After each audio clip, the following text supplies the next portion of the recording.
Good evening. Next Tuesday I will not be here.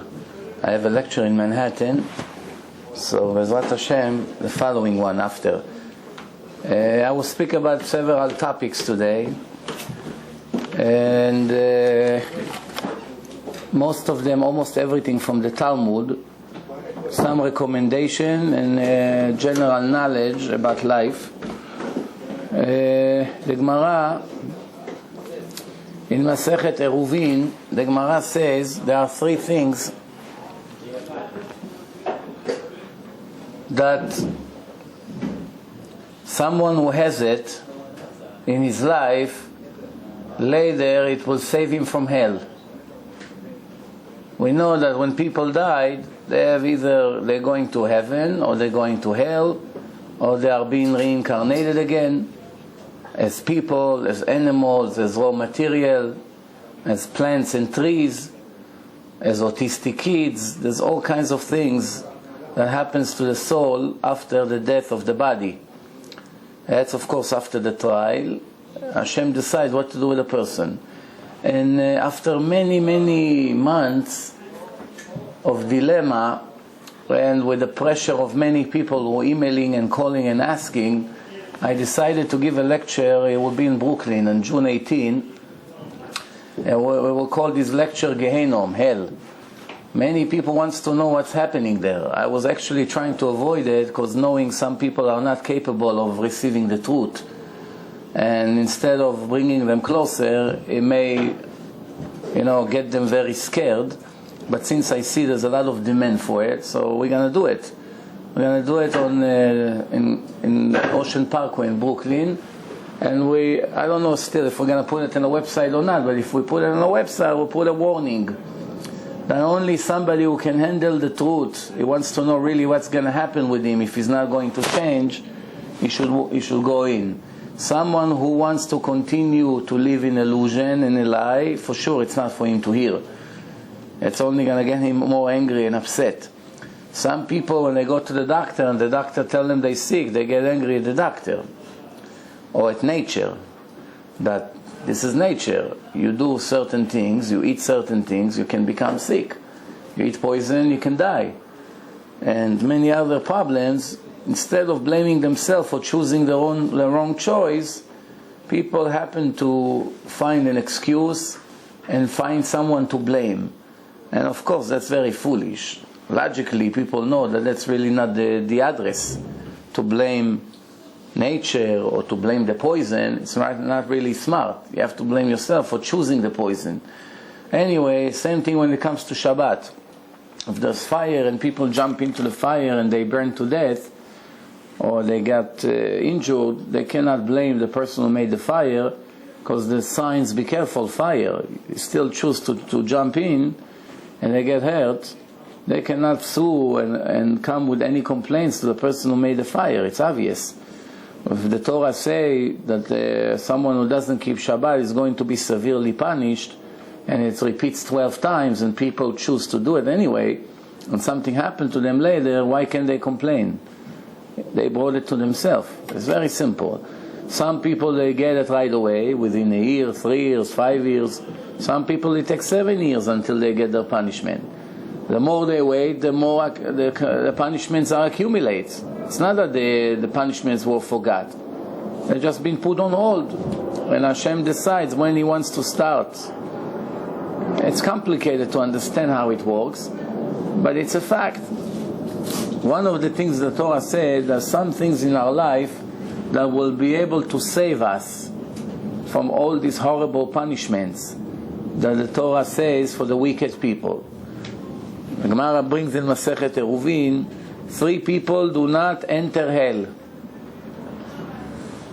Even though they have sins, that those sins should get them hell, it's a very scary word.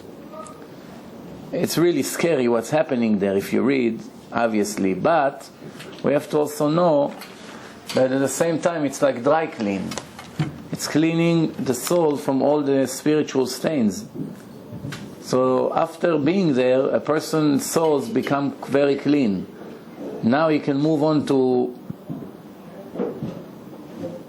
heaven pure and get rewarded for all his mitzvot.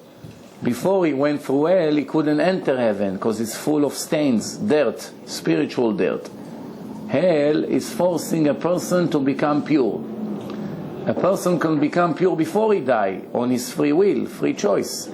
He has to put efforts, he corrects his bad ways, corrects his personality, he keeps Shabbat, he keeps mitzvot, he gives donation, he learns Torah, he doesn't make any sins, he doesn't have to go to hell. He comes clean to Hashem.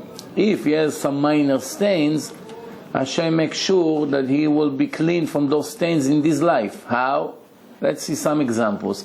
One very famous example is suffering.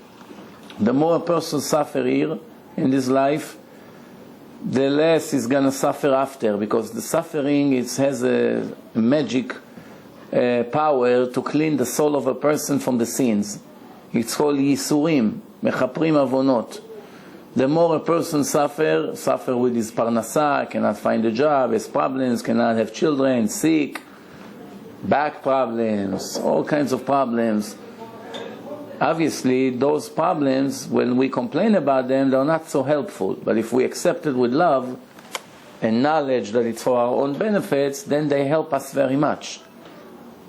So, some people, even though they suffer and they may get depressed from the suffering in this life, it's only because they have no idea how worse are the suffering in the afterlife.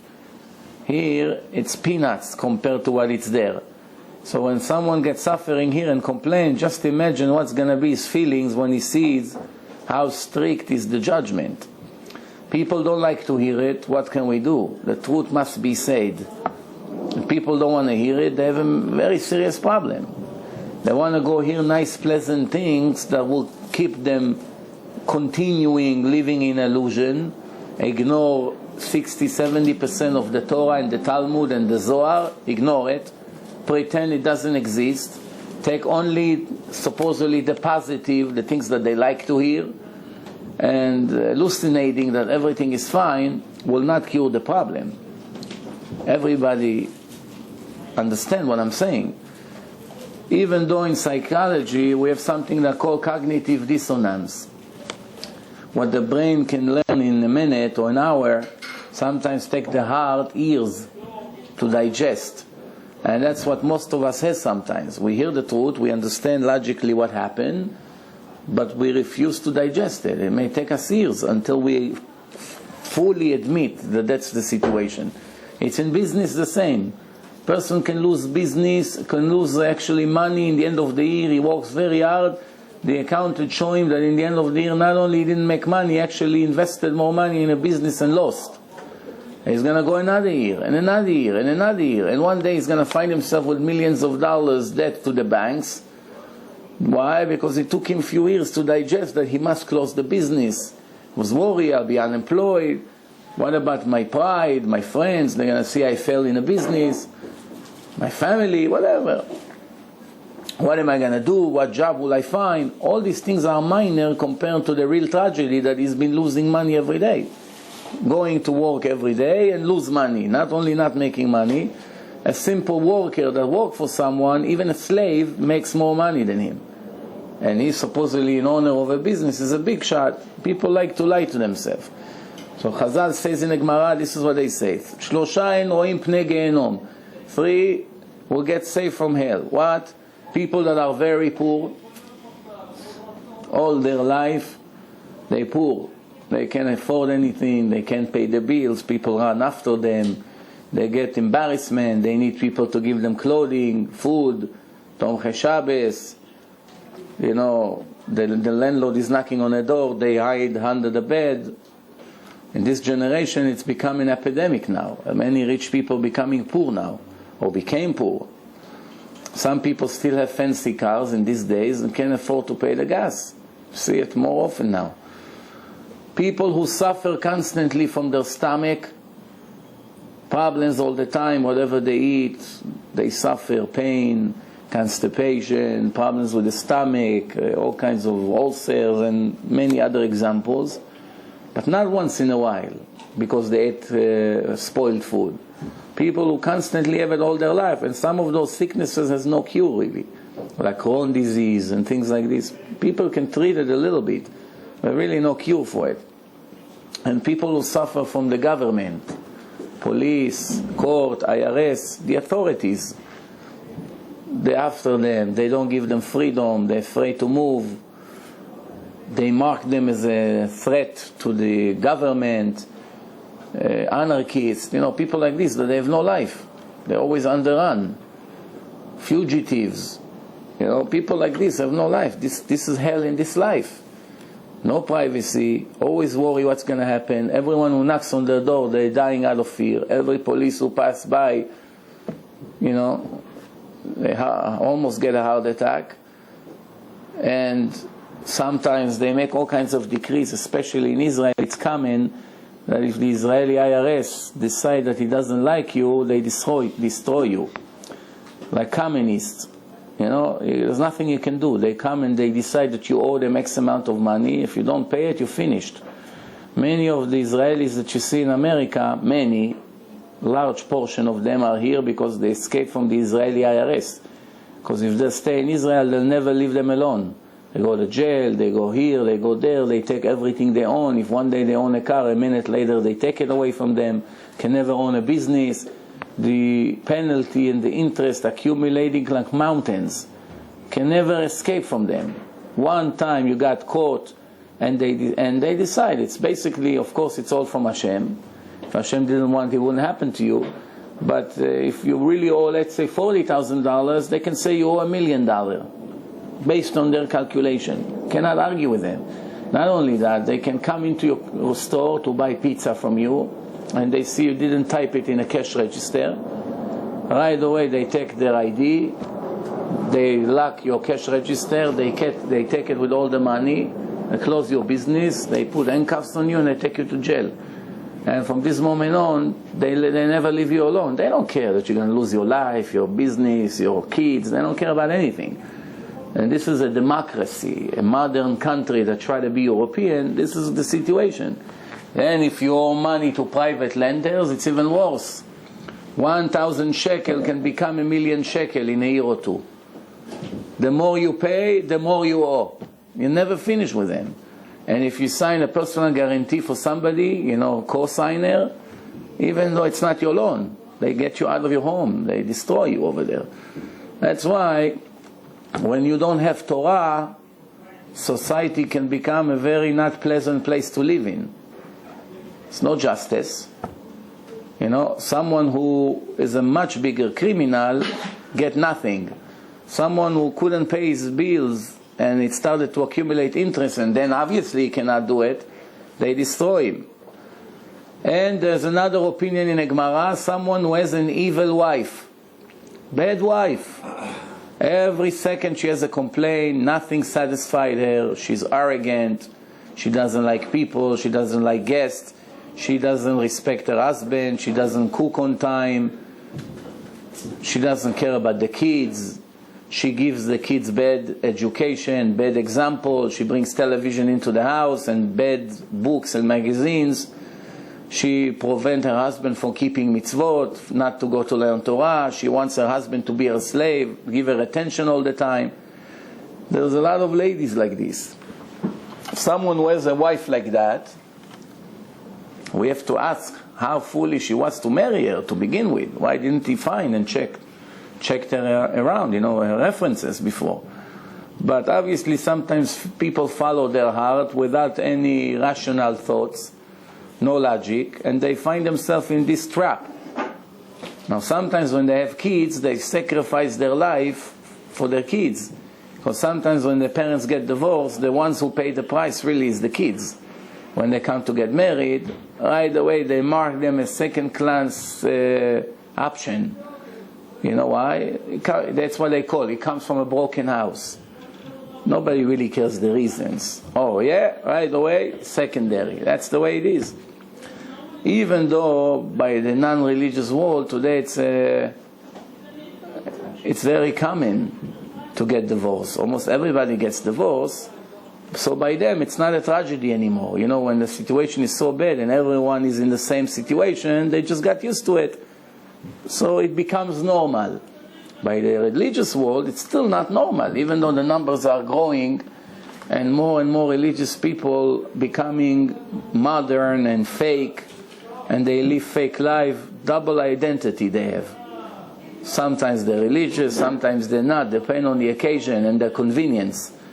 So these people are influenced by what they see, and when they see all their friends and colleagues from work are divorced, they get the confidence to do it. Why people get divorced? Most of the divorce cases is because people are lazy and they don't want to invest in their marriage. They don't want to work on their personality, they don't want to work on the issues, the problems, to give to the other. People are egoistic. So the marriage, obviously, once the desire and the love that used to be, or the temptation, some people never had love, it was all desires, but in case they had love, after some times it dies out a little bit, and now it's like roommates. If your roommates and you have bad personality, it won't last. And that's the situation that we have today. So if a person has a bad woman, obviously she's saving him from hell. Then the Gemara asks a question, but we found that it's a mitzvah to give a woman like this a get, send her away, not to stay with her. So the Gemara, so in that case, based on what the Gemara say, maybe it's better to stay with her. It's better to suffer with her in a house, even though it's not pleasant, compared to hell. You can compare. Hell is much worse. So let's stay with her. Better, no? The Gemara says, sometimes her ktubah of this wife, he has to give her so much money, or he has so much property in real estate that he made in the 5-10 years that they were together, that by the time he get divorced, she'll take almost everything after paying taxes and this and that. He left with nothing. Some people, this is what they say: it's too expensive for me to get divorced. That's what it is. So now it's two enemies living in the same place, having to share the same properties. So the Gemara says, no, it's not good to stay with her. It's not. It's better to get divorced, because staying with her, you also making new sins all the time. Arguing, fighting, cursing, speaking against her, all these things, you make a situation worse. Yes, on one hand, she erases your sins. On the other hand, because of her, you're making new sins all the time. And sometimes it's like I say, this is the children, and it's very difficult to get out of this trap.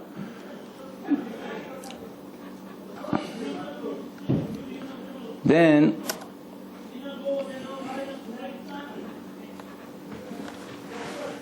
one thing Chazal says also in Masechet Eruvin, Asur la'adam shi'akof ishto ledivre mitzvah. A person should not be forceful on his wife, cannot force her to do things. What things they talking about? When a husband and wife lives together, sometimes a husband wants to force his wife to have relation with him, and she's depressed, she doesn't feel good, whatever, she's sick, whatever the situation.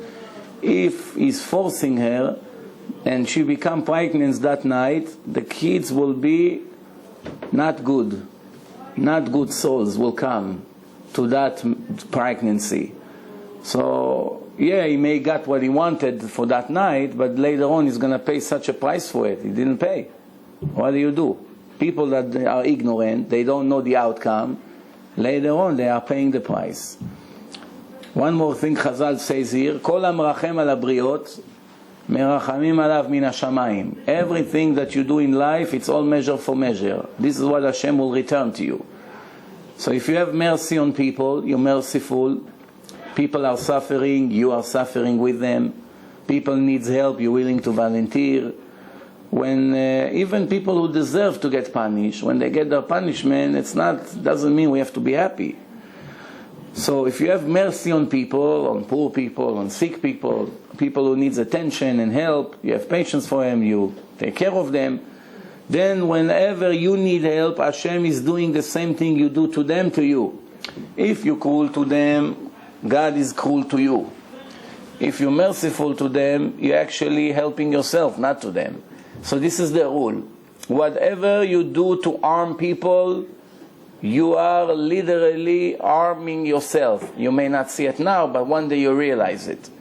Whatever you do to help people, you're literally helping yourself. There's nothing that you do to people. It's all an illusion. You go against them, you go against yourself. Haman prepared a tree for Mordechai. Haman was hung on them with his sons. Whenever you prepare against other people, the end you're paying the price. That Mara says, all the curses that David HaMelech cursed, Yoav came on David's children. All the curses that he cursed him ended up going on his own children. So here is the rule is very simple. You want to have great life? You want to be friends in a good relationship with God, with Hashem? Make sure you're nice to other people. You're humble with them. You talk to them nice, with patience. You're not arrogant. You have manners. You're not egoistic. You have mercy on them, as we said. You're humble.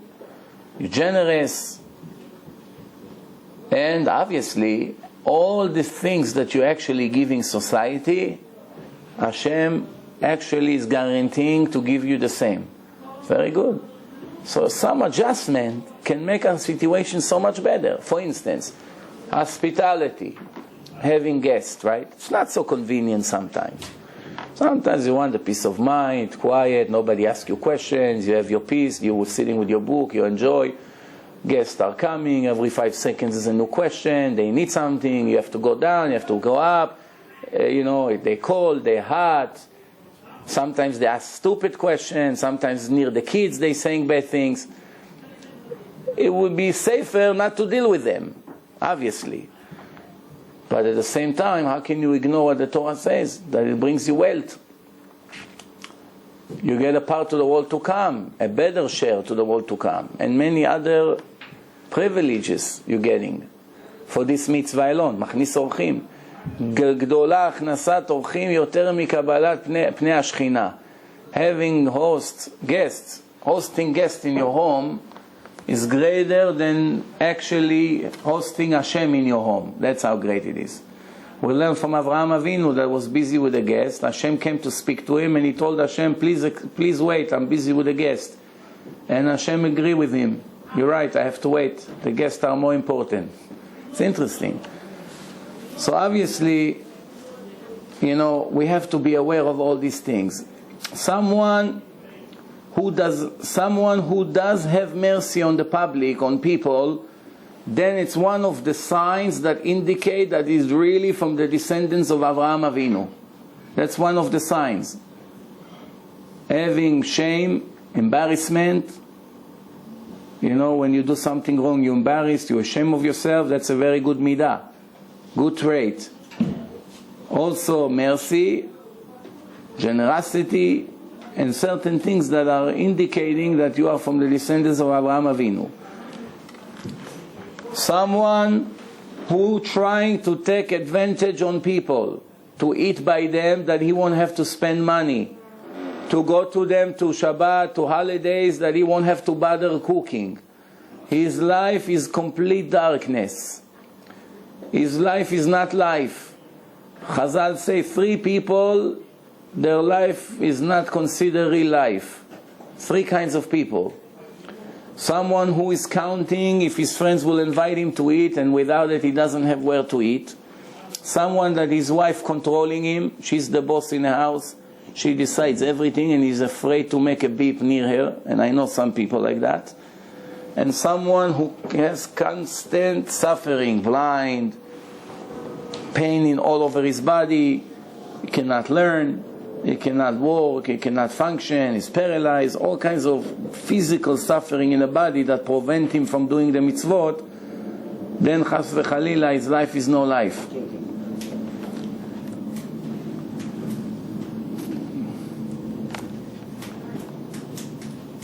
אמר רבי יוחנן, בת כהן לישראל אין זיווגם עולה יפה. A daughter of a Kohen, she has to seek for someone that is not just an ignorant person, someone that is a Talmid Chacham. If he's Kohen, it's even better. הכל נשאר ביחד, כהנת הוא כהן. Today, it's obviously not so realistic that you're only going to look for Kohen if you're Kohenet, But the most important thing is you should know that we see it, that girls that are from a Kohen family, her father is a Kohen, and they married an ignorant, usually that marriage is not successful and there's problems with the marriage and the kids. Then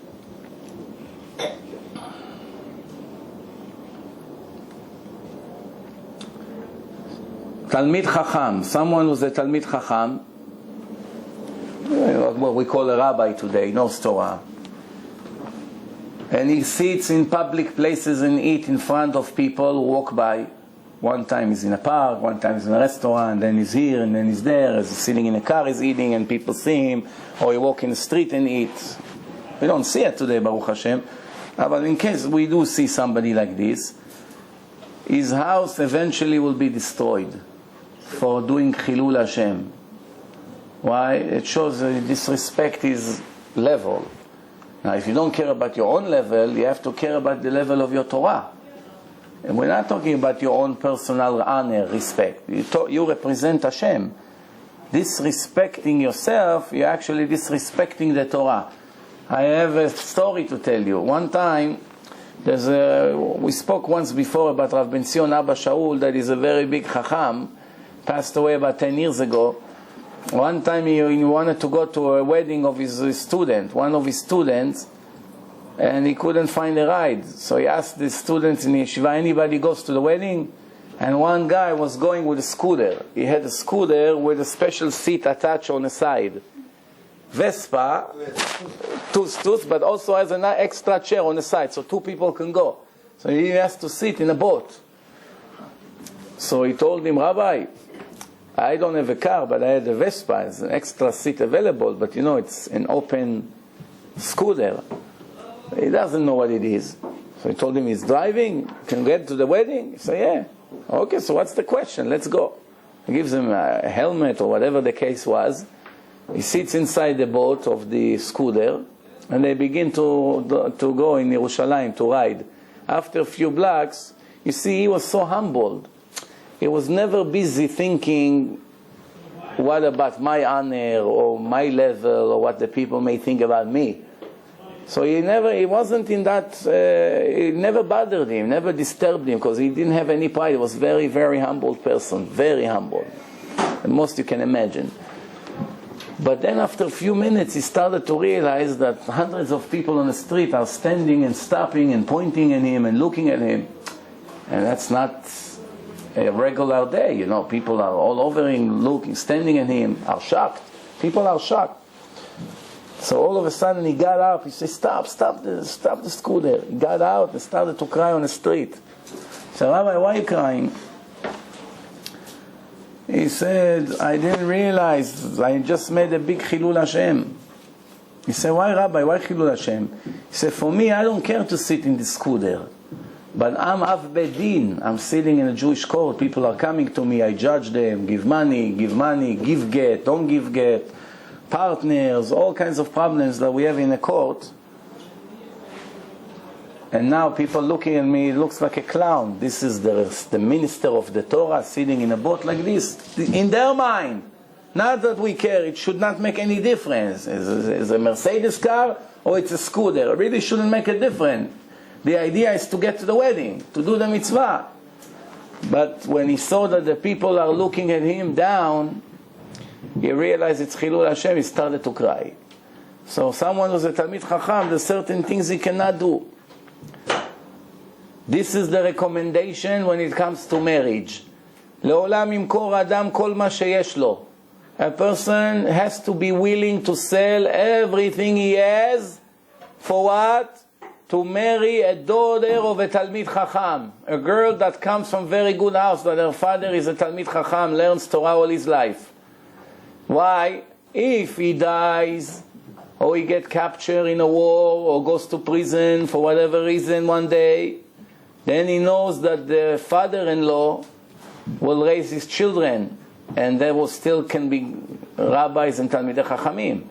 But if his father-in-law is a complete ignorant that doesn't know Aleph Bet, cannot read Rashi, if he goes to the war and he gets captured, his children are finished. So that's something to think about. Then A person has to do everything to marry his daughter to someone who is a Talmid Chacham, willing to offer him anything he can afford to make sure that he gets the shidduch done. Not that he has to bribe him, but sometimes someone who wants to sit and learn Torah and he has two options between two girls and they are both good, and one, the father is offering to pay him a salary that he'll be able to sit and learn Torah full time, what should he prefer? A girl that will send him to work, or a girl that with her is going to be able to sit and learn 14, 15 hours a day Torah, and after a few years will be a Talmid Chacham even greater? Obviously the choice is clear. So the father, if he can afford, he has to do everything he can to get a Talmid Chacham for his daughter, as much as it cost him. Why? Because this is Gdula for his grandchildren. This is his descendants that are going to come from this girl.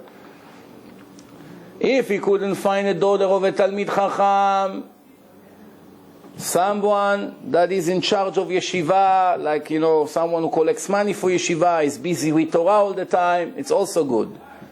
You cannot find her, you can get a local rabbi of a synagogue, it's also good. You cannot find a daughter of a Gabbai Tzedakah, someone who has a foundation, charity, helping poor people, Tomchei Shabbos style, things like this. He couldn't find, then he find a local tutor, a daughter of a tutor, teaching kids. No matter what, he'll do everything he can not to make his daughter married an Am Haaretz, an ignorant. Why? The Torah compares a person that never learned Torah. We're not talking people who didn't know what Torah is. In today's generation, we have a lot of people, it's not really their fault. It's their parents' fault. Where they live, there was no options to learn Torah. We're not talking this kind of people. We're talking someone who had Torah in his town, everywhere, and he was busy with nonsense, and he grew up to be a complete ignorant. The Torah compares him to an animal. Literally. The Torah says, Sefer Dvarim Chaf Zayin, Arur Shochev Im Kol Be'ema. Someone who has relation with animals should be cursed. Chazal says, the secret here is not literally animal. A person that is like an animal. And the Torah also says, Amar Rabbi Yossi, Amar Rabbi Yochanan, this also in Masechet Eruvin, Ilmale nitna Torah, היינו לומדים דרך ארץ מהחתול ומהתרנגול. If we would not receive the Torah from Hashem, we would have to learn manners from the cat and from the chicken. Why from the cat? Cat and the dogs. When they go to the bathroom, they cover their bathroom with the sand. And this is animals. Some people, we see sometimes on the highway, people who needs bathroom and there's traffic. So obviously, what can they do? They have to go to the bathroom, but there's no bathroom. So two steps next to the highway, mamash 2 steps. They have trees, jungle, old forest. 10 steps inside, nobody will see them. They don't care. They stand right next to the car in front of thousands of people and they make their bathrooms like animals. And they don't cover it. And the question is, how is it possible? These people are literally worse than dogs, than animals. Even a dog will be embarrassed like this to do. And that shows you a person without Torah, how low he can be.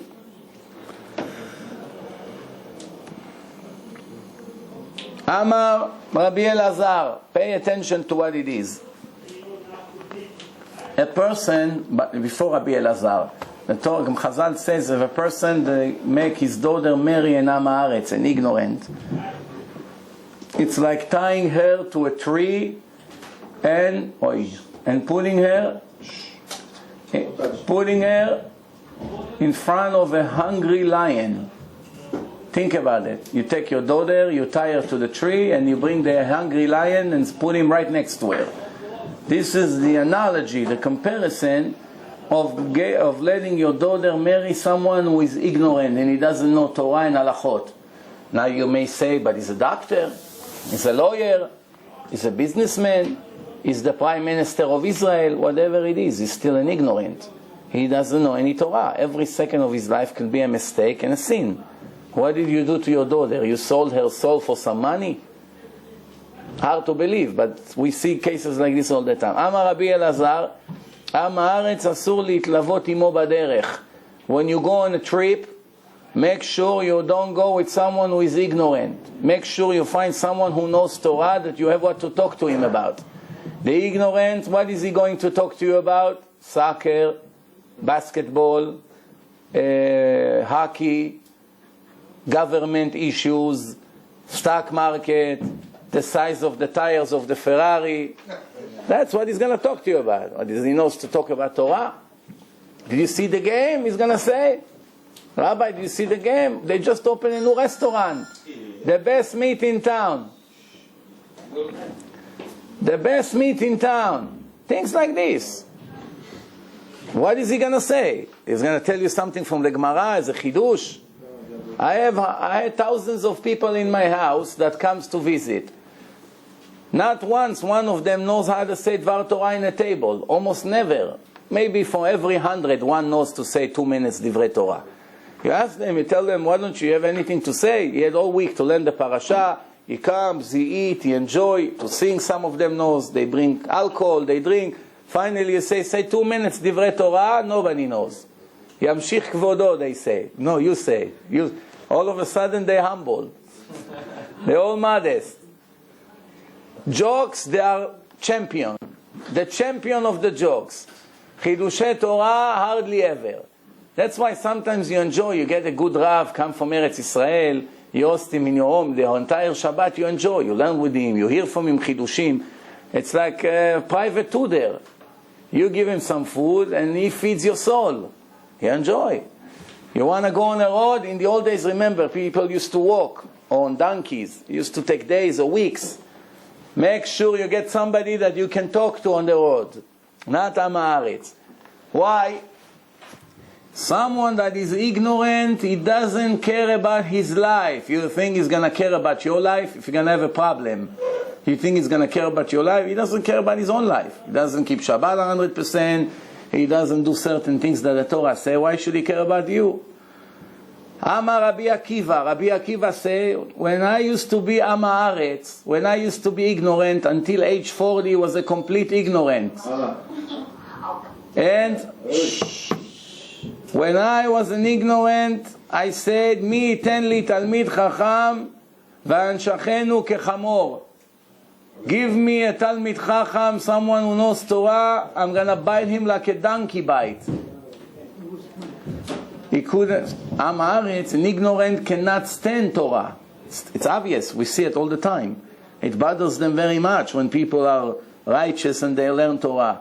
Amru lo talmidav, his students say, Rabbi, don't exaggerate. Say you wanted to bite them like a dog, not like a donkey. Why you say like a donkey? So Rabbi Akiva said, no, a dog that bites, he makes holes, and that's it. A donkey that bites breaks the entire bone to pieces. He doesn't leave anything complete. Amar Rabbi Meir, someone who marries his daughter to Am Haaretz, to ignorant, is tying her to a tree in front of a lion. The same way the lion attack and eat and has no shame, Am Haaretz is violent and he will beat her up and will force her to do bad things, and he is never ashamed of himself. No Torah, no Derech Eretz. רבי אליעזר אומר, אלמלא צריכים אנו להם למשא ומתן, היו הורגים אותנו. If they wouldn't need us to do business with them, then we will be already dead a long time ago. The only reason they keep us alive is because we do business, we are their customers or whatever.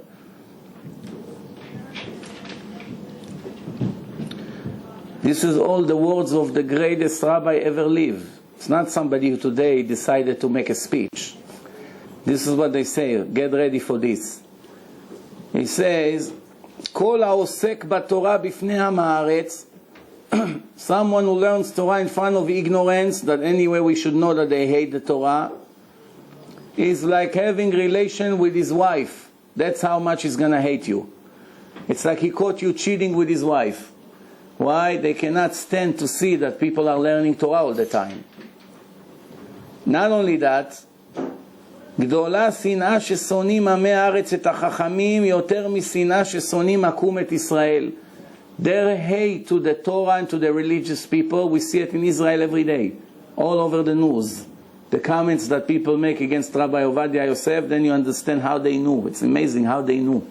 How they knew it. This is 2,000 years ago when people were not like today. It was almost everyone religious, not like today. Today you see what we're talking about. They cursing the biggest rabbis on the news every second of the day, all over the channels. And this is what the Torah says. They hate the rabbis much more than what they hate the terrorists and the enemies of Israel. It's so true, it's amazing. The Torah says, people who grew up not religious, they have a logical, fair chance to become religious. People who grew up religious, left their religion, and now wants to become religious again, it's almost, I say almost, impossible for them to do so. Almost. Why? Shana vepiresh kashe mikulam. When a person has a boss for the first day, you got a job today, you don't know who your boss is yet.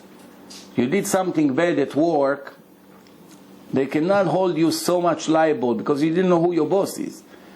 2 or 3 years that you work for him and you find out that your boss is the nicest person on earth, honest, generous, help you in everything you need, and then you betrayed him, when you're gonna get a much worse punishment? In the first day that you didn't know who your boss is?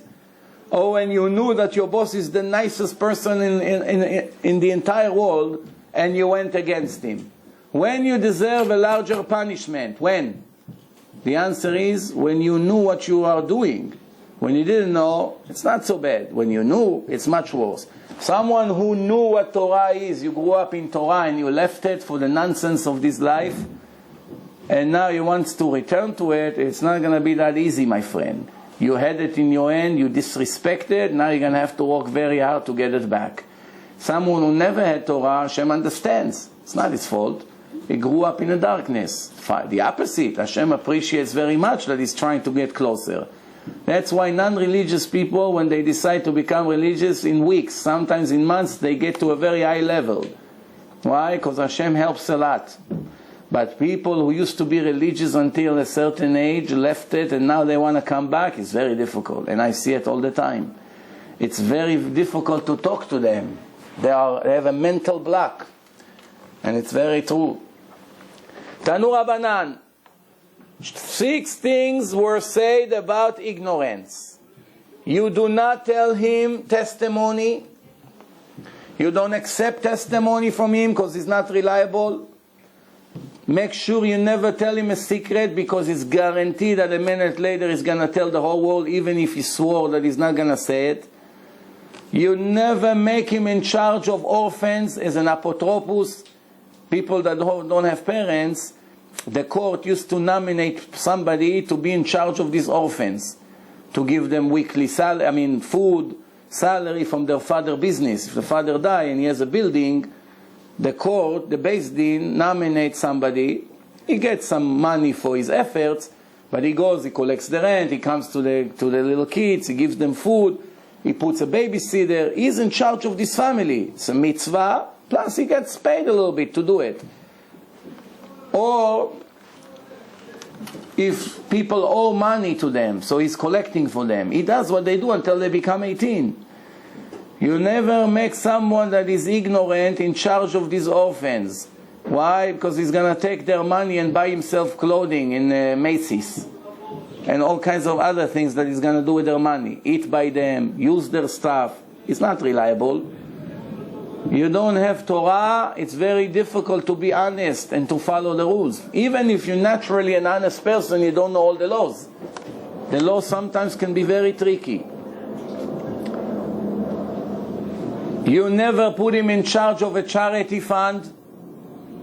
Never. Even if you think that he's a reliable person, is an honest, he doesn't know all the laws. There are many, many laws apply. I'll give you an example. If he's in charge of a charity fund and he decides, let's say, he bought $100 100 bottles of Coca-Cola to a party that he makes for orphan kids or for yeshiva. Let's say he wants to make a party, a Purim party. So he went and he bought 100 bottles of Coca-Cola. And one of the lids, the cups of the bottles, when they opened it up, there was $1,000 prize. Who the money belongs to the foundation or to him? Not necessarily. We have to see what was the job of the messenger, what kind of messenger he is, what was the conditions. There's a lot of laws, believe me. When you're in charge of foundation, sometimes there are many tricky questions. When it comes to dollar, shekel, you paid with dollars and the value of the dollar went down by the time they cashed it. Now they want you to pay 10% extra. And all kinds of things. Who is in charge? If you made a damage to the foundation, is that since you're working for the foundation, so the foundation has to take the loss?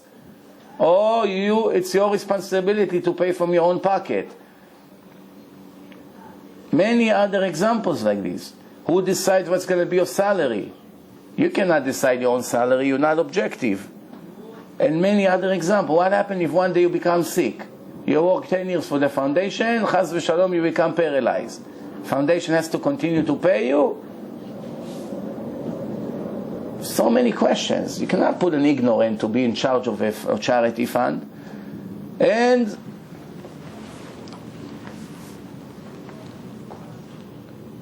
as I said before, one of the 6 is you do not get him as a companion to go on a trip, business trip, pleasure trip, whatever the case is. Make sure you find someone that knows Torah, that you enjoy being with him together.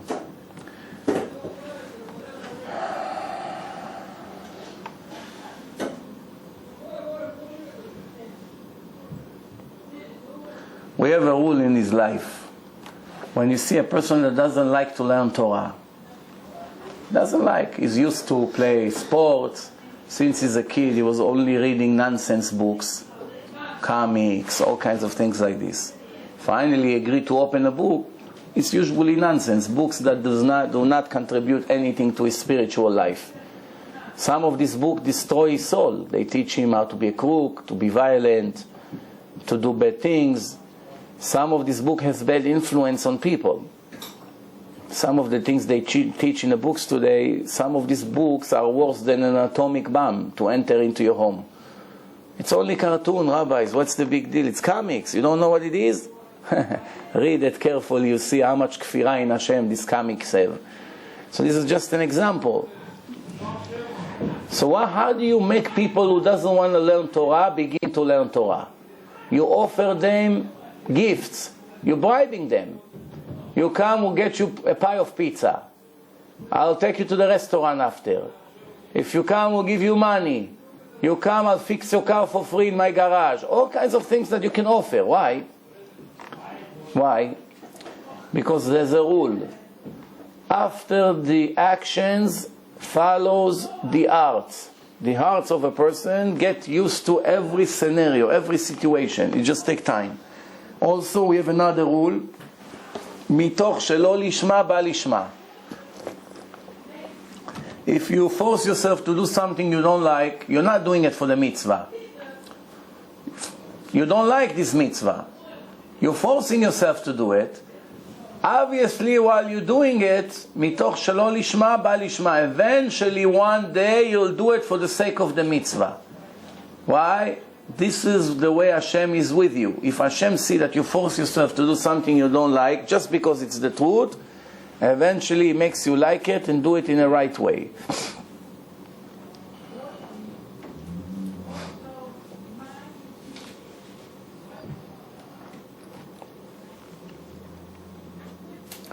Next thing Chazal says here, Amar Rabbi Yossi Barabin, someone who makes sure that the pockets of the yeshiva guys that learns Torah, Talmidei Chachamim, will be full, which means he gives them money and sponsor them.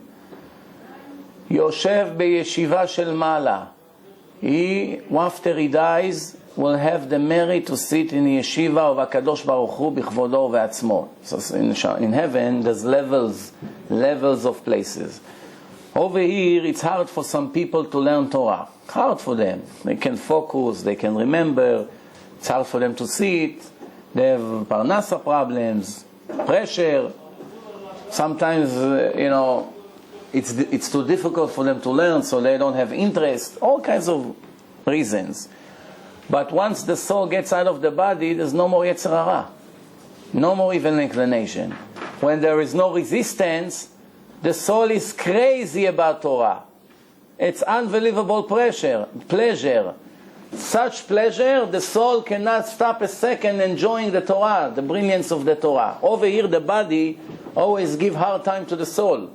But without the body, the soul are anxious to learn Torah. The higher the level is, the better the pleasure is. Everyone, even the biggest dumb that cannot understand one word of Torah here, once his soul goes out of his body, the soul is crazy about Torah. Some people think here, what do I need to be tzaddik? So Hashem takes me to heaven, what for? To learn Torah? He thinks for me it's a punishment to learn. No, don't make mistake. Once your soul is going to go, Hashem made the Torah. He said the food of the soul is the Torah. The only reason that people having sometimes hard time here to learn Torah is because of the difficulties around. They think about business. We could have made money right now. Anyway, I don't remember anything. But when the soul is out, the soul has no limitation. It remembers everything. It functions perfectly. Everything is 100% clear. So you can be in levels of Torah. You can be learning with Rambam, with Rashi, with Rabbi Shimon Bar Yochai. Yoshev beyeshiva shel mala. Thanks to his foundations to help people to be able to learn Torah. As usual, it's all measure for measure. You wanted my children to learn Torah for my honor, so you sponsor them. For me, you're not less than them. You're going to be where they are. 7 things were created before the world was created. When Hashem planned the blueprint of the world, 7 things was before the blueprint was ready. 1 is the Torah. The Torah was ready before the world was planned. Tshuva, repentance. This concept of making tshuva all of a sudden in one day, until now you were Hitler, all of a sudden you became Rabbi Shimon Bar Yochai in 24 hours. In Shamayim. Yesterday you were the biggest enemy of Hashem, and today Hashem loves you and promotes you and cares for you and try to give you a push. What happened? You say, Hashem, I regret, I'm ashamed, I'm sorry, I'll never do it again. Give me a chance, I want to be tzaddik. Oh, your status changed tremendously. Even if you died before you did one mitzvah, you already got saved partially. Why? Because you accepted to get on a train. Your friend say, can you do me a favor? I need you to go get something for me. If you say no, and the train never showed up anyway, let's say the train broke down, anyway you wouldn't do it. Even if you wanted to do. But your friend already know, you said no. So he puts an X on you. That's it. He doesn't want a friend like you. If you say yes and the train doesn't show up for the friends, it's counted that you did a favor for him, right? Because you volunteered to do it. It's not your friend's fault that the train didn't come. Same thing here. If a person on Wednesday say, I'm accepting to be Shomer Shabbat, that's it, I'm not going to be Mechalel Shabbat, and he dies on Thursday, he goes to Hashem, you cannot judge him like Mechalel Shabbat anymore. Big thing. That's the power of tshuva. Imagine 20 years you didn't pay your electric bill. 20 years they made a mistake there in the computer. They didn't calculate the bill of your address. They didn't have it in the record, but you continue to receive electric. One day, accidentally they found they never send you bills. You already now owe $1 million electric for the last 20 years. You know you're not paying, you're using as much as you want, you bring friends, neighbors, everyone get a cable from your home to their own home. It's all free. Uncle Sam is paying. But one day you got caught. Now they invite you right away to a meeting. They say you owe us $1 million. You say, I'm sorry, let's make a deal. Until now I didn't pay you anything. Let's forget what took place until now. From now on I'm going to start paying. So they're going to laugh at you. You got to pay for the whole $1 million. We take you to court. They fight with him. They destroy him. But Hashem is not like this. We owe Hashem a lot, and Hashem says, okay, I'm willing to make that deal with you. You promise to be okay from now on? No problem. I erase all your debt. But there's only one problem, and that's what people don't think. Yes, it's true that Hashem is willing to make a plea bargain deal with you and He erase your sins, but you don't have any reward. That's the difference. To make tshuva and erase the sins is a great step forward, but you don't have any good points. Everything will be raised? If it's a good tshuva. If you never repeats the sin, you regret, you shame, you make vidui, you fast on Yom Kippur, you give tzedakah, you pray to Hashem to forgive you, you do. Tshuva, it's not such an easy concept, like some people think. If a person does tshuva, you can have, I have 3 lectures about repentance. Gate of Tshuva 1, Gate of Tshuva 2, 3 in my website. Go in and learn how to do tshuva once, to do it correctly, and it's a very good achievement. It's a very nice step forward. But even if you made a perfect tshuva, don't ever forget that every day that passed will never return. The earning that you could have earned, you don't have. Nobody will return this precious time to you. It's over. So, repentance was created before. Garden of Eden, what we call heaven. Hell. Kisei HaKavod, that high chair that we speak about, Kisei of Hashem. It's not really that Hashem has a chair. It's all an analogy, it's mashal. Kisei HaKavod, it's the highest level, the Shiva Rekiim, 7 heavens. The highest one, we call it Kisei HaKavod. That's where, like the chair of Hashem. It's the highest level in the spiritual worlds. Beit HaMikdash, the layout, the blueprint, and the concept of holy temple, Beit HaMikdash, and the name of Mashiach, who is going to be the Messiah. All these things are pre-decided already, or Hashem prepared it before the world was created.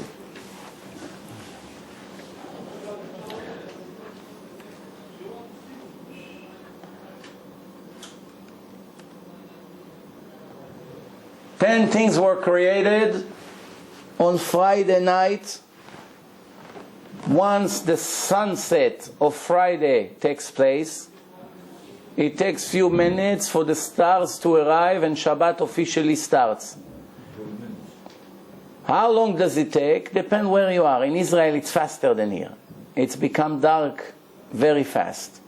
15, 20 minutes, it's completely dark. Here in America in the summer it can be even sometimes 40 minutes. Depends, winter, summer, winter it could be 15 minutes, summer can be 40, 45 minutes. What are we call this time? We have a lot of arguments how much exactly is that time. We call it Ben Hashmashot. Shemesh, it's a sun. Between the beginning of the sunset until the sun completely disappears and you begin to see stars, there's an X amount of time. That time has two different dimensions. What does it mean? On one hand, you call it still Friday. On the other hand, it's Shabbat already, it's Saturday. It's questionable, it's a doubt, that period of time, if it belongs to the previous day or to the next day to come. So every law that it's come from the Torah, we have to go to the strict side. We cannot take a risk. So we have to consider it already Shabbat. We're not going to be able to drive a car because maybe it's Shabbat already. You don't want to get stoning and karet. It's maybe Shabbat.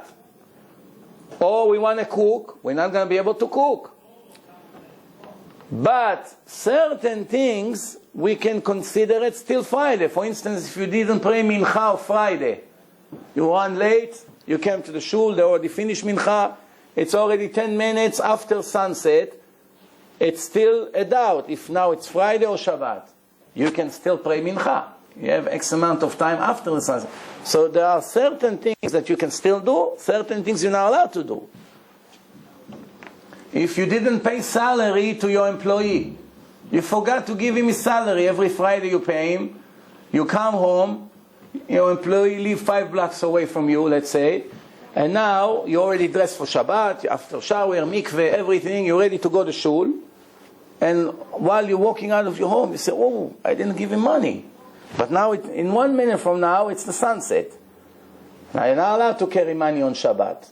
Not to carry money on Shabbat, it's mitzvah from the Rabbanan. From the Torah, you're allowed to touch money on Shabbat, as long as you don't go to work with that. But just to touch it, to move it, from the Torah, it wouldn't be a problem. The Chachamim made a decree not to touch objects that may lead you to violate Shabbat, such as radio, we don't touch it. Why? Computer, telephones, because we may use it. If we only moved it and we didn't use it, we didn't turn the light on, really we didn't do any violation from the Torah. But the Chachamim made laws, decrees to protect us from making such a serious violation.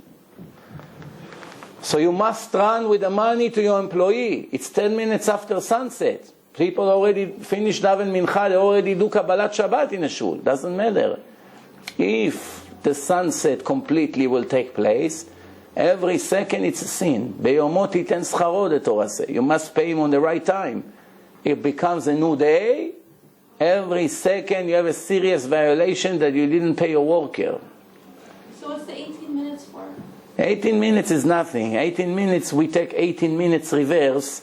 We go back to light candles 18 minutes before the sunset. Once you light candles, it's not Shabbat yet, it's 18 minutes before Shabbat. There's always 18 minutes after candles until Shabbat officially starts. You can drive after. Even a woman, she can make a condition once a year that she doesn't accept Shabbat by lighting candle because she wants to drive to shul. Single girl, that she can go to shul, let's say. She can light candles and make a condition, I'm not accepting Shabbat by lighting candle. And I can still drive 18 minutes after, or cook, or set the timers, yes. If you allow my wife light a candle and go to my mother's house, drive, it's possible? If?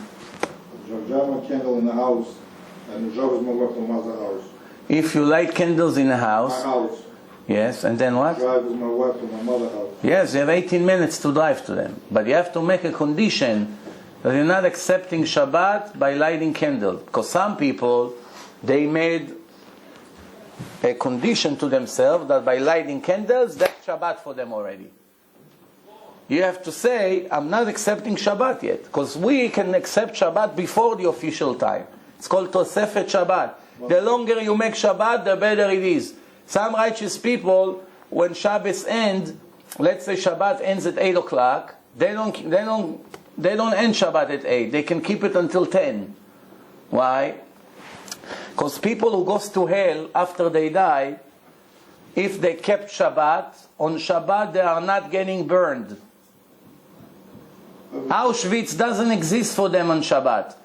On Shabbat, they take them out of the fire, out of the bad area of hell, and they have 1 day off. So how long is that vacation every week on Shabbat? Depends how long they kept Shabbat.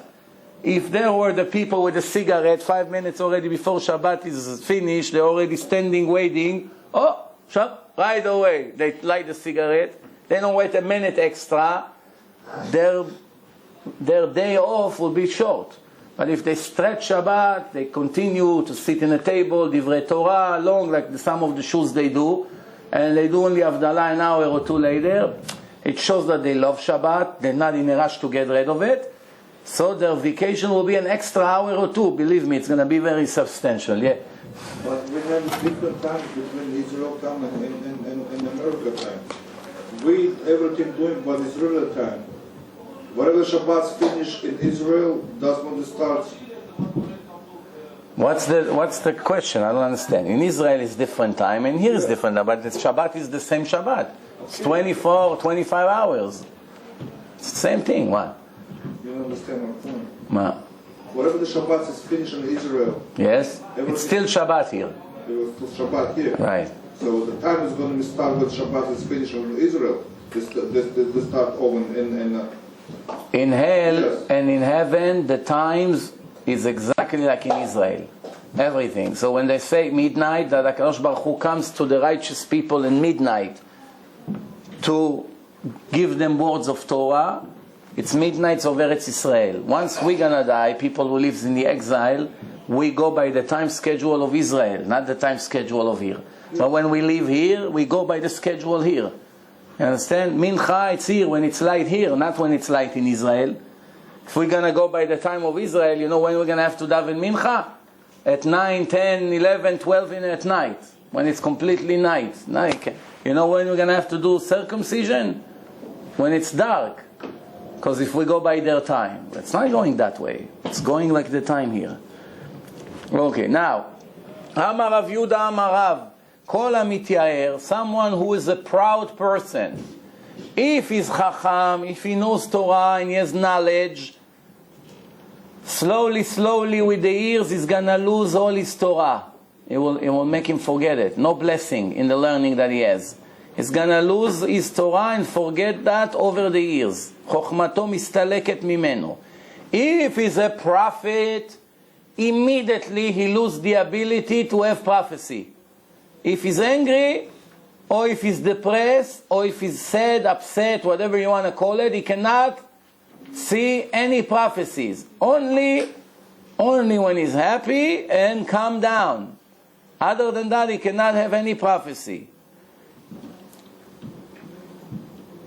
נבואתו מסתלקת ממנו. אמר רבי מני בן פטיש, someone who often gets angry, even if Hashem made a decision that he's gonna receive a great reward or a great gift here in this life, it will get cancelled because of his anger. So usually when Hashem promises something good, nobody can take it away from you. Even if you go down on your level, the promise is kept. But if a person is angry, it's like worshipping idols. He can ruin the wealth that's supposed to come to him. Very interesting.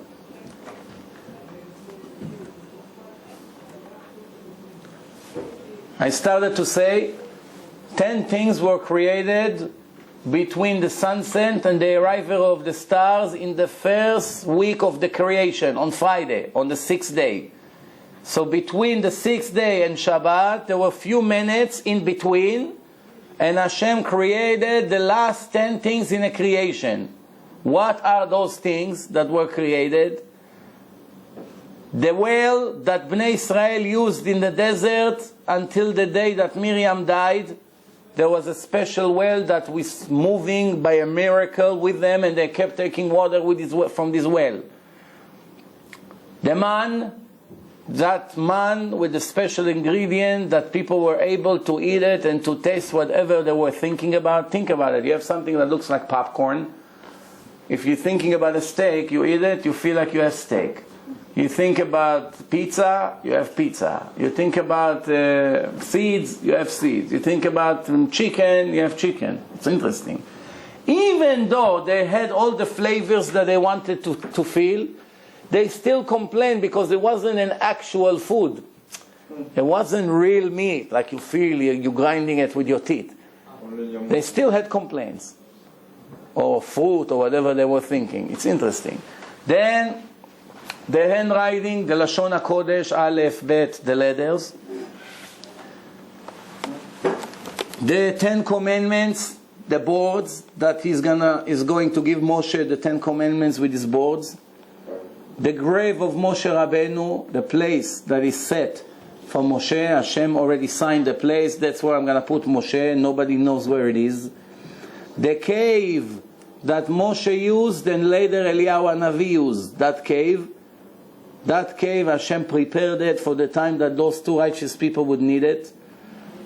The donkey, the mouth of the donkey of Bilam that opened the mouth and spoke, was a special mouth. It wasn't a regular mouth of a donkey, because a donkey cannot speak.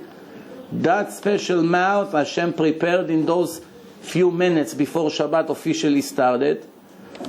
The entrance to hell, where Korach and his colleagues were swallowed into it when they made the demonstration against Moshe Rabbeinu, that place.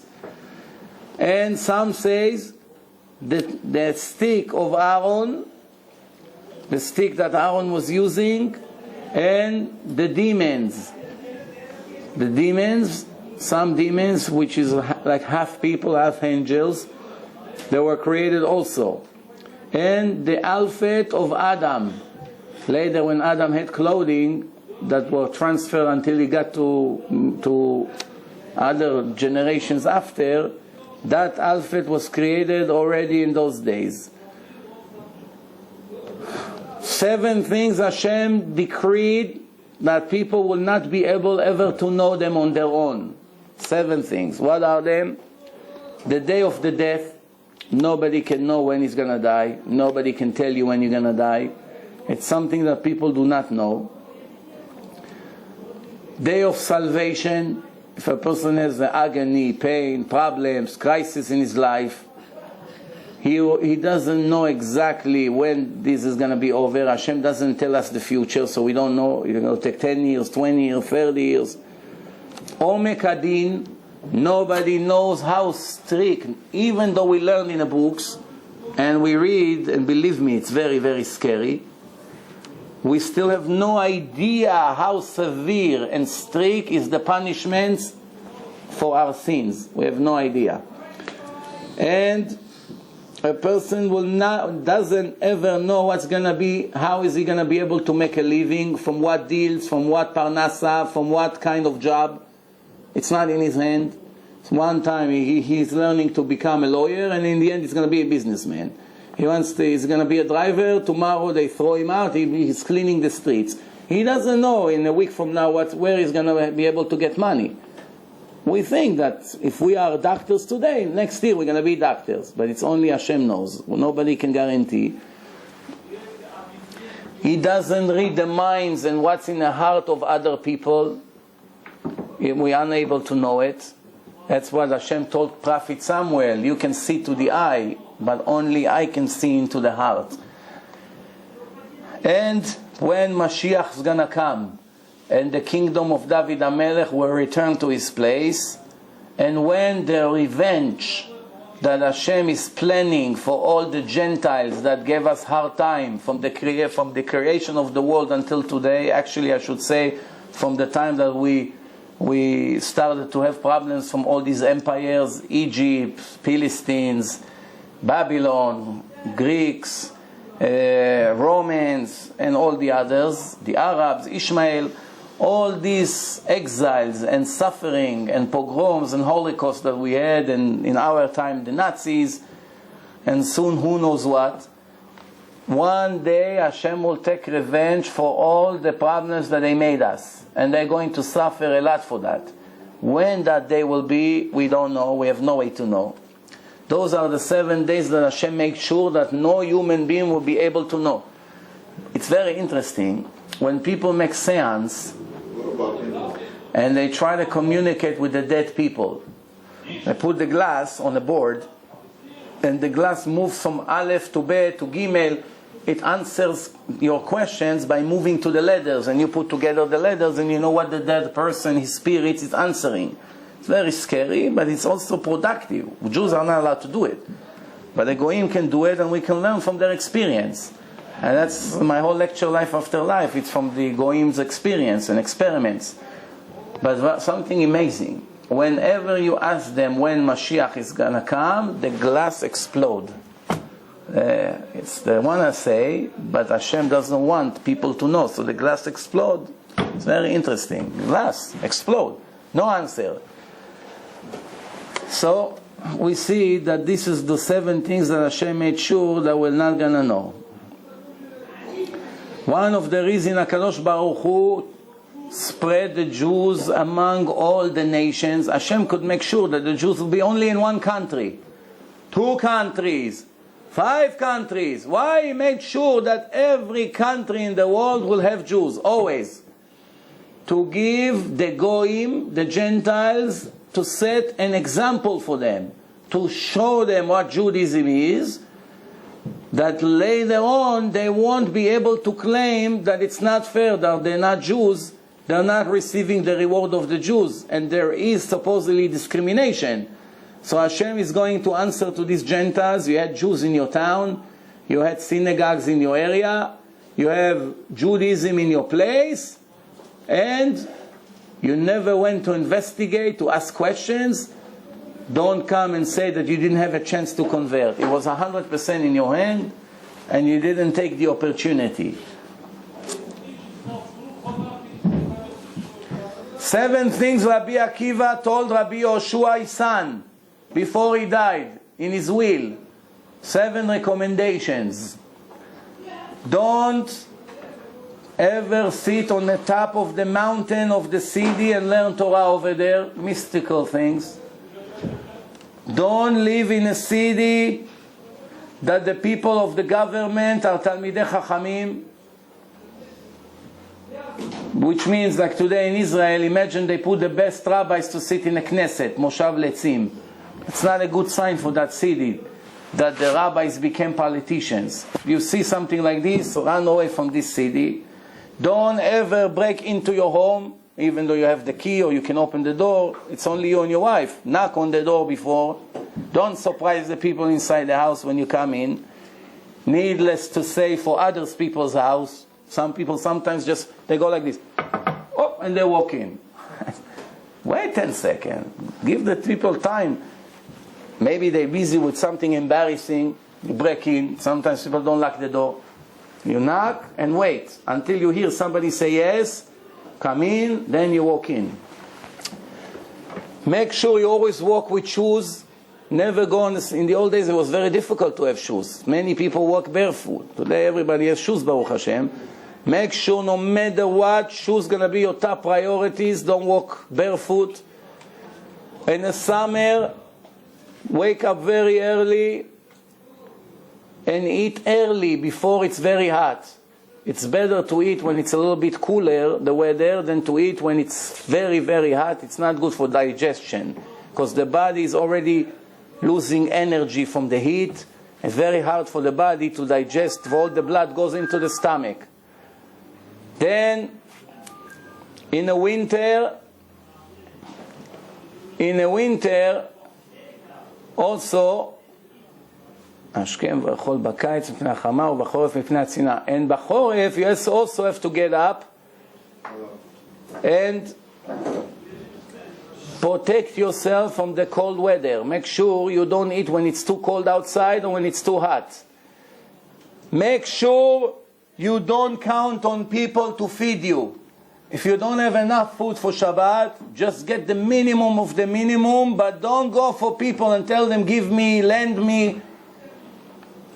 Make your Shabbat like a weekday. It's better than to count on people to feed you. When you want to invest in business, find someone that is profitable and successful and attach your money to his money. That if you don't deserve to make, you're going to make because of his luck, which is a very nice trick. We should learn about it. And obviously this is the things that Rabbi Akiva, the greatest Jew ever lived, has to recommend. Maybe we should learn something from it. Just before we finished,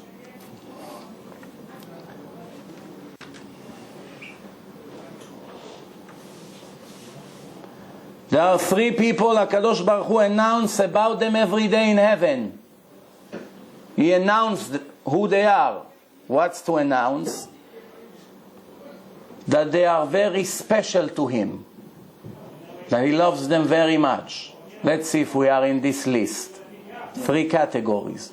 1, a single guy that lives in a city full of ladies and doesn't make sins with them, watching His holiness. Somebody like that, Hashem says, announce their names. Look at this tzaddik. That's 1 category. Someone who is very, very poor and he found a wallet or any lost object that is valuable of somebody, and no matter what, he's running after to look for him to return it to him. And a rich person that gives 10% of his fruit. What's so special about it? Everyone gives fruit. Everyone gives 10% today. No. The Torah gave an option to people who are very rich, anybody, not only rich people, that if they don't want to give 10% from the fruit, they can bring the fruit into the house from the roof. They don't have to give 10%. You don't want to give 10%? To Bet HaMikdash, to the Kohanim, to whatever, to the poor people, no problem.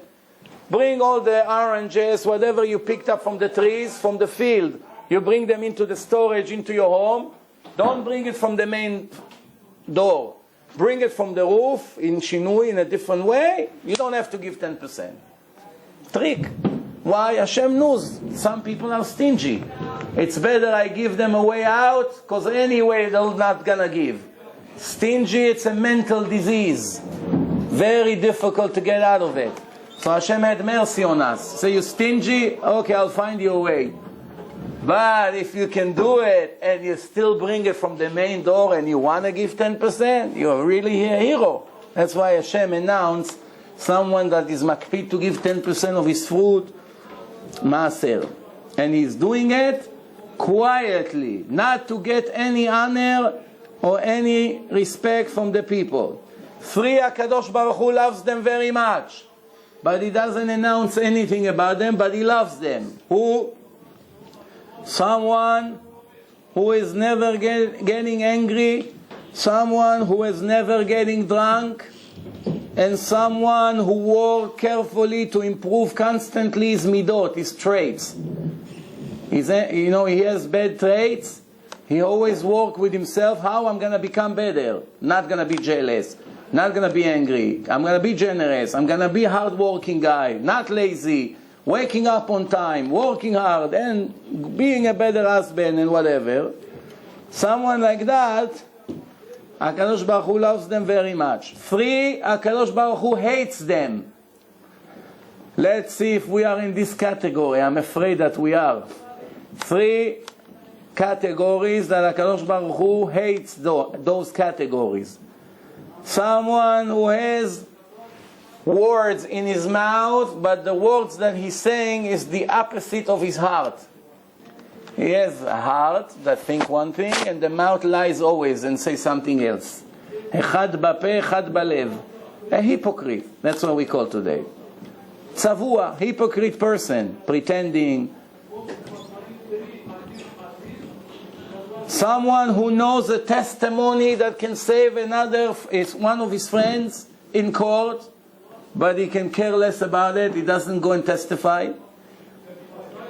And someone he sees that his friend did something that looked like a sex crime or a serious violation, and he knows there is no other witness with him. You need to have 2 witnesses to convict him in a court of law, in a Jewish court of law. And he knows he's the only witness, and he goes and says to the public his testimony, knowing it's impossible to convict the guy, but he wants to ruin his reputation. And then obviously everybody hears that, and they already convict him, even though it's only 1 witness. And that's actually judging the person against what Hashem wanted. If Hashem wanted, there will be 2 witnesses. For whatever reason, Hashem wants to wait with this guy. If he made sure that only 1 person saw it, there's a reason for it. If Hashem wanted this guy to be convicted, he would find another witness that saw it. But he goes and continues to testify even though he's a single witness. 3 people, their life is not life. They are miserable. People that have mercy on everybody. Always, everywhere. They have mercy on Arab terrorists. They have mercy on their enemies of Israel.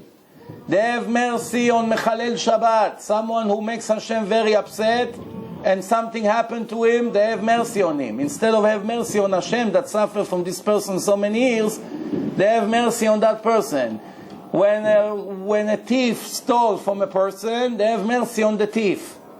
Someone his wife cheated on him, he has mercy on the wife that got a punishment instead of having mercy on the husband. He's always having mercy on the wrong people. Sometimes we are like this.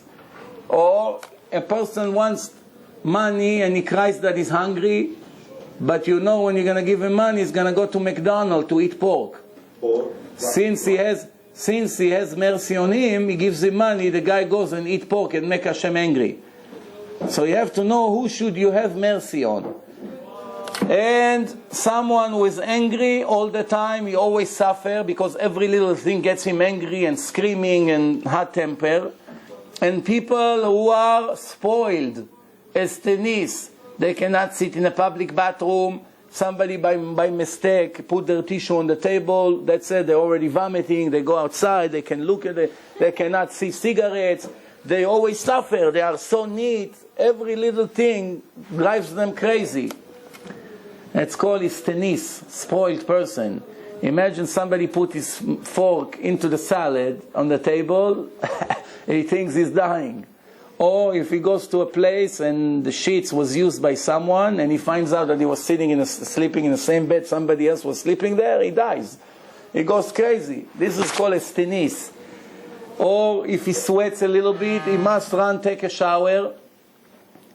And many other examples like this. That's called aninei atam, spoiled people, their life is no life. The air condition doesn't work, they cannot think. And many other examples. Tanu Rabbanan, 3 are very friendly one with the others. The converts, the slaves, and the crows. 3 hates one another. The dogs, the chickens, and the chabarim, whatever that means. Some says also the politicians, people who are in charge, they're always enemies one to another. So this is all psychology. The last thing for tonight is 4, nobody can stand them. 4. Who? Someone who has no talent, no money, no look, no knowledge, no nothing. And he's proud about himself like he's a real big shot. But he doesn't have any talent whatsoever, but he makes sure he gets a lot of attention and he shows himself everywhere and scream and talk and give speeches even though he is 0. If you have some talents and you're proud, it's also very bad. No one is allowed to be proud. But when you have nothing and you're proud, it makes it much worse. You have no talent, nothing to offer, and you're still proud. And Ashir Mekachesh.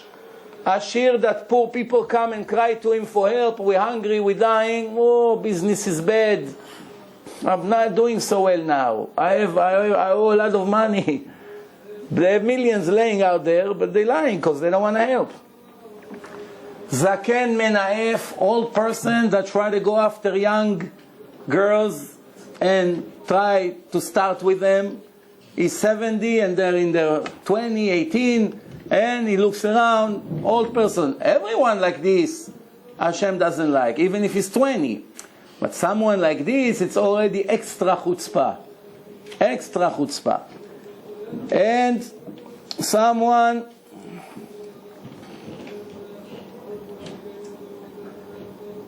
seven people are isolated, like almost like cursed by heaven. What are they?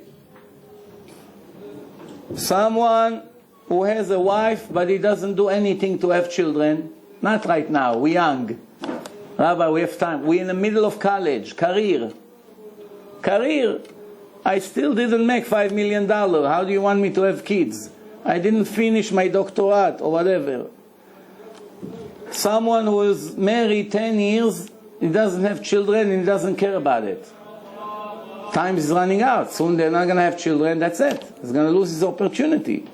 Someone who has children and send them to public school, not to go to yeshiva, if he doesn't raise them into learning Torah.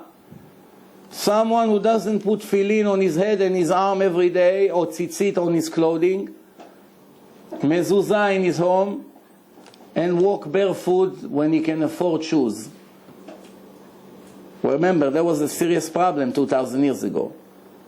And some who says that a large group of Jews are going to do a mitzvah together, and he say, leave me alone, I'm not interested. Everybody is excited to go do a mitzvah, let's say, and he doesn't want to participate. This is all advices from the greatest people ever live. Some of the things it's hard for us to use in this generation, because the world, after all, is not the same world 2,000 years later, but most of what I said, as you can see, still apply 100% to our time. Not to be proud, not to be angry, about marriage, about children, about education, about business, and many other things we mentioned. Also, general knowledge, how Hashem created, what He did, and many other examples. The list is very long. There's a lot of things that we can still continue to do, to say, but time is running out. If you have any questions before we finish, please feel free to ask.